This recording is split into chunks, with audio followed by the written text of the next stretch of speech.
Vamos então à segunda parte da nossa aula 1, tá? Então, na primeira aula, tá? Relembrando lá, para quem assistiu, a gente relembrou que são equações diferenciais, onde surgem problemas de engenharia química e como classificá-las.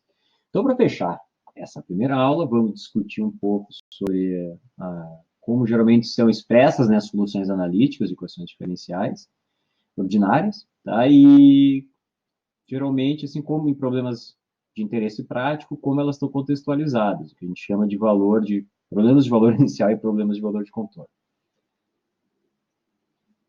Ok, então vamos falar da natureza das soluções analíticas de EDOs. Tá? Lembrando que quando a gente tem uma equação diferencial ordinária, tá? O objetivo geralmente é buscar uma solução, ou seja, uma função y de x que satisfaça essa igualdade. Tá? Vamos tomar, por exemplo, essa EDO. Tá? Não vamos nos preocupar ainda em como chegar nas soluções. Vamos apenas propor soluções para ela e testar se elas realmente satisfazem, como fizemos lá no início da aula. Tá? Essa ideia diz que se pegarmos uma função, derivarmos ela em relação a x e subtrairmos de x, chegamos a zero. Essa dá para tentar também para resolver mentalmente. Tá? Que função que nós temos que derivar para chegar em x? Tá? Podem pausar o vídeo aí e pensar um pouquinho. Sim, se eu pegar, por exemplo, x ao quadrado, a derivada é 2x, tá? Dividido por 2 da x, ou seja, uma possível solução é x ao quadrado sobre 2. Tá? Se nós substituirmos ela na EDO, tá?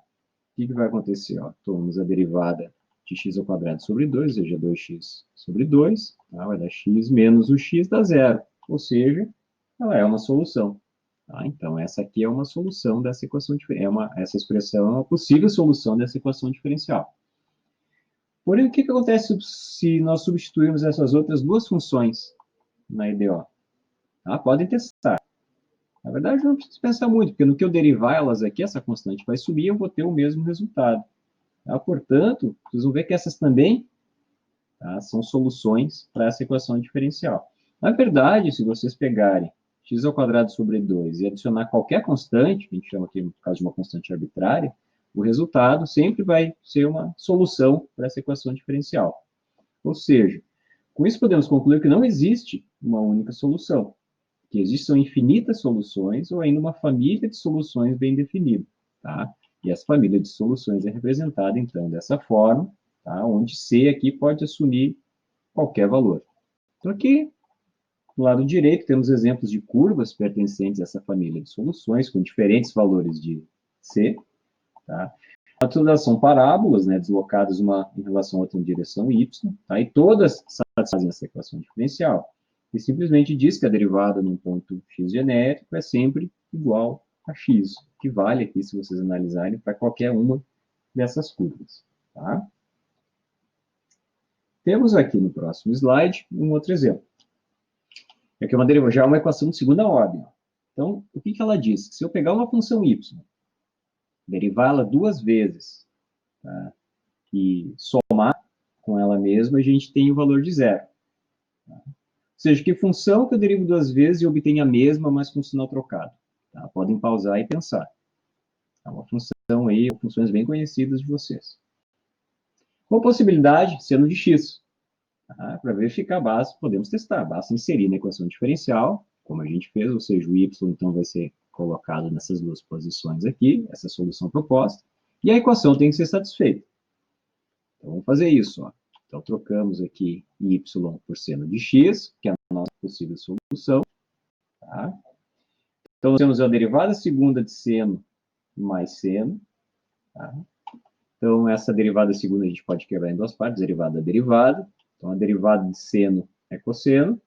Tá? Sobrou essa derivada aqui ainda. E a derivada de cosseno é menos seno. Então, menos seno com mais seno igual a zero. Sim, satisfaz a relação, portanto, seno de x é uma solução. Então, uma possível solução para essa equação diferencial que é a função seno.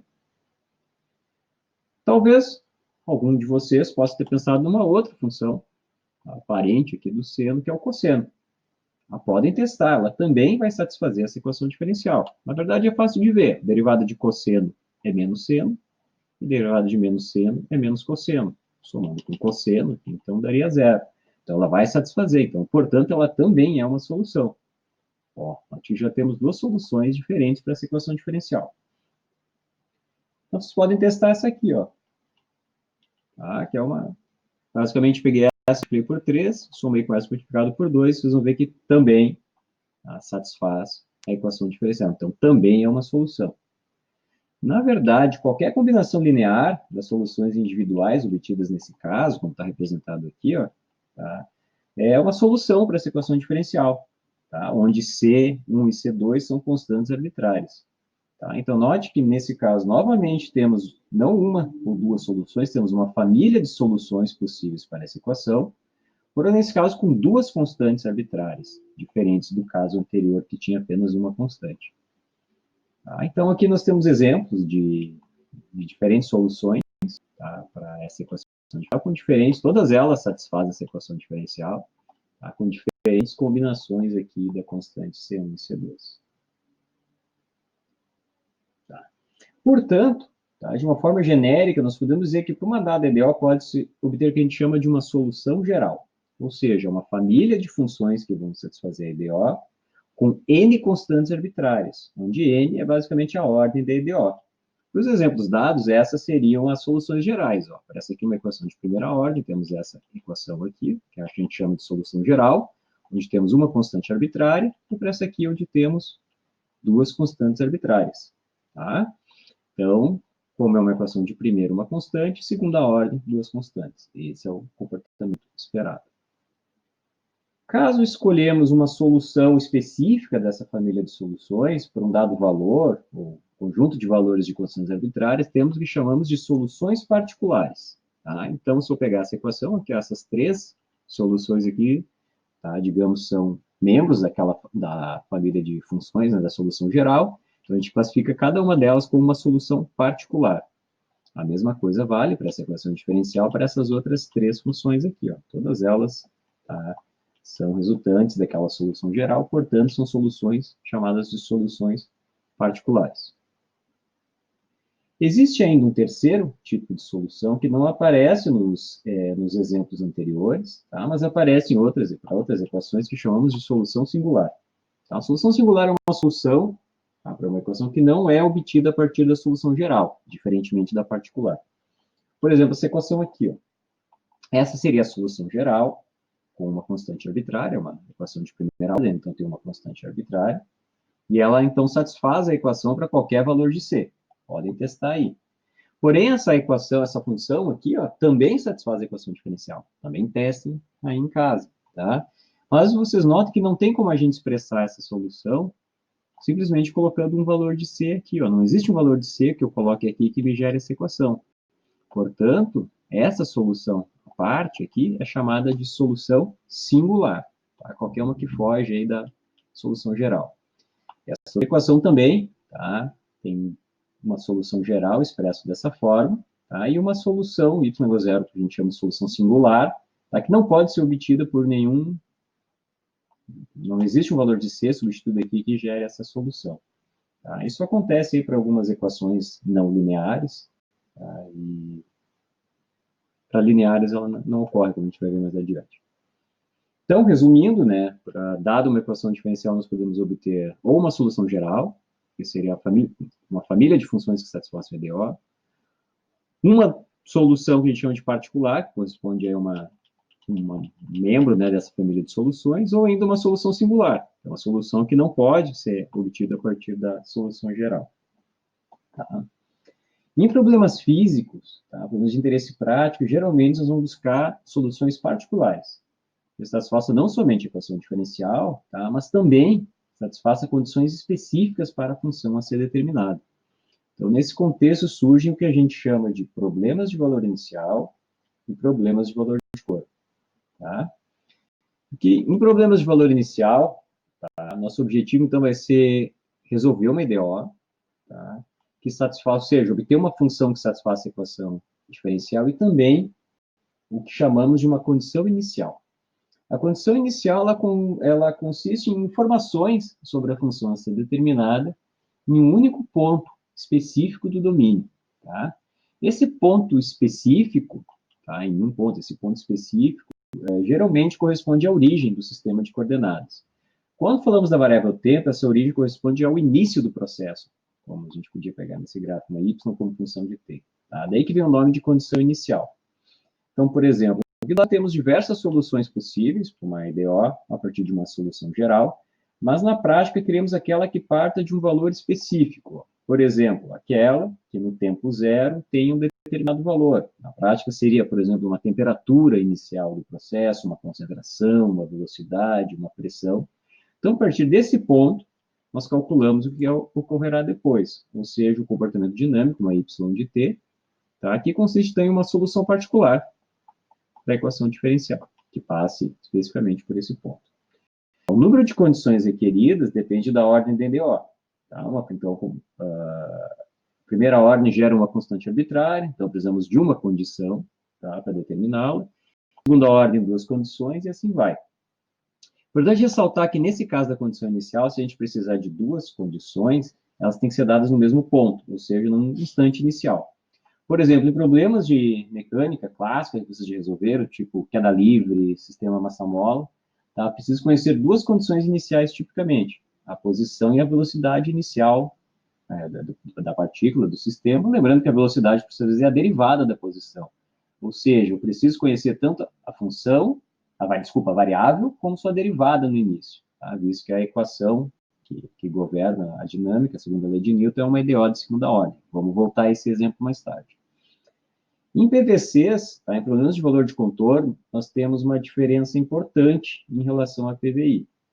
Tá? Primeiro, deve-se ressaltar que o requerimento matemático de que o número de condições seja igual à ordem DO se mantém.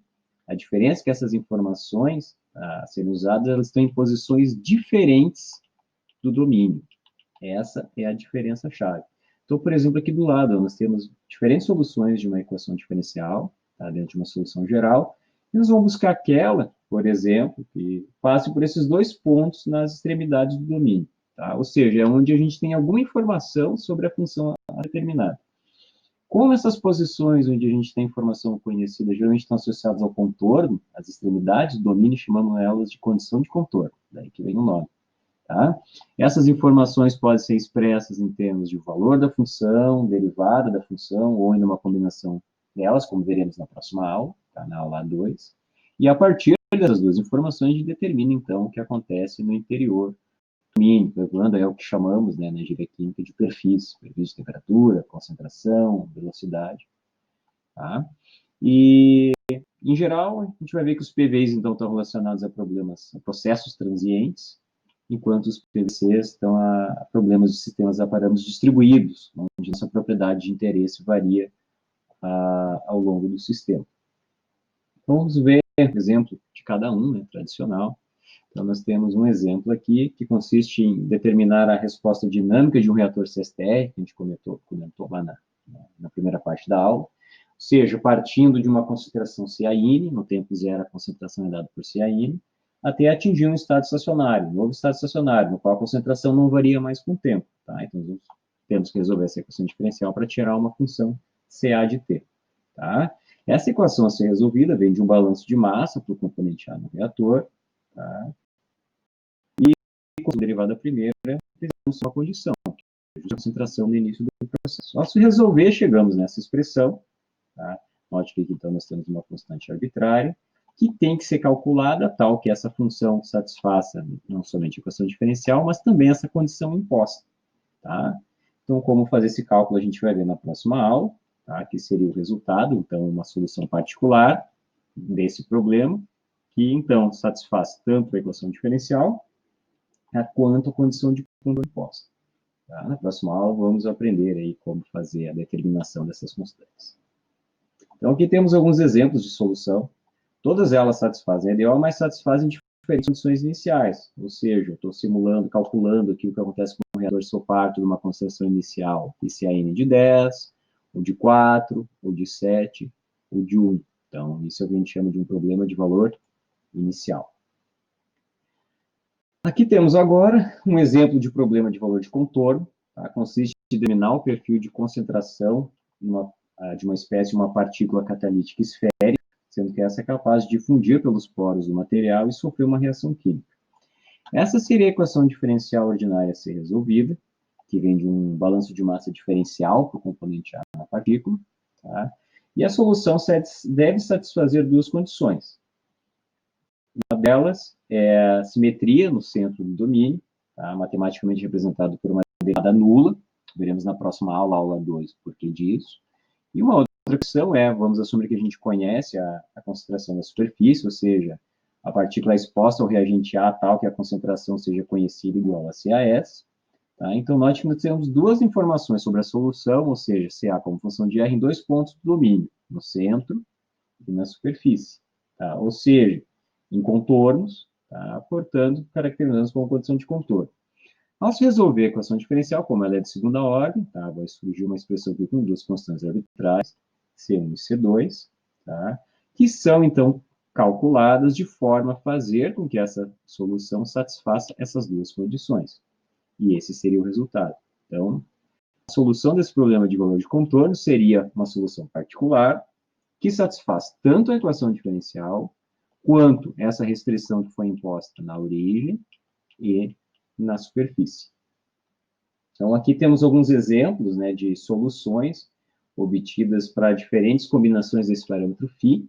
Tá? Ele é um parâmetro adimensional do problema que expressa a razão entre a taxa de reação e a taxa de difusão, tá? O módulo de Thiel, se vocês lembrarem lá em cinética heterogênea. Tá? E vocês notem que, independente do valor desse φ, vocês notem que aqui na superfície a concentração tem o mesmo valor, foi o valor de 1 que a gente colocou aqui, né? Então, a solução sempre satisfaz essa condição. E aqui no interior, independente da concentração que ela atinge, ó, a derivada dessa função CA, ela é sempre nula. Então, isso caracteriza um problema de valor de contorno. A gente define o que acontece nas extremidades e calcula o que está acontecendo dentro do sistema. Ok? Então, nós vamos resolver ao longo da disciplina aí diversos problemas de valor inicial de contorno. Então, a gente encerra essa aula 1, tá? Que esses foram os objetivos traçados no início. Então, fizemos uma parte lá na aula 1 e a segunda metade aqui na aula 2. Tá?